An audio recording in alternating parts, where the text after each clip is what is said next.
परभणी जिल्ह्यात झालेल्या अतिवृष्टीमुळे जिल्ह्यातील नद्यांना मोठ्या प्रमाणावर पाणी आलेले आहे।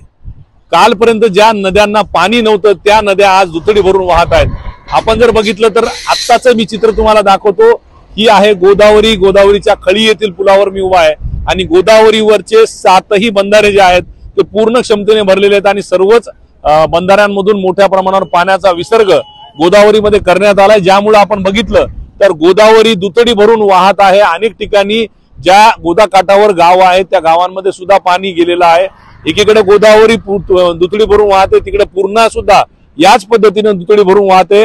त्याच प्रमाणात जर बघितलं तर दुधना नदीला सुद्धा मोठ्या प्रमाणावर पाणी आलेले, कारण लोअर दुधना प्रकल्पाचे 8 दरवाजे उघडण्यात आले, त्याच्यातून पाण्याचा विसर्ग होत असल्यामुळे दुधनामध्ये सुद्धा मोठ्या प्रमाणावर पाणी आलेलं आहे।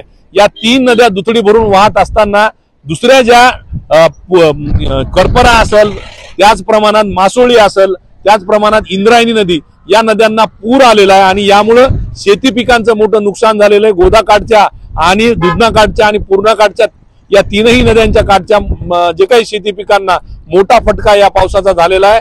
एकूण जिल्ह्यात जर बघितलं तर 52 पैकी 50 मंडळांमध्ये अतिवृष्टी झालेली आहे आणि ज्याचा परिणाम आपण बघू शकतो।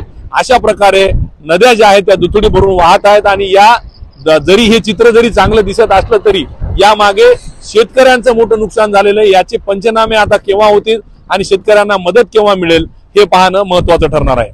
कॅमेरा पर्सन विशालसह पंकज क्षीरसागर, एबीपी माझा, गंगाखेड। एबीपी माझा, उघडा डोळे बघा नीट।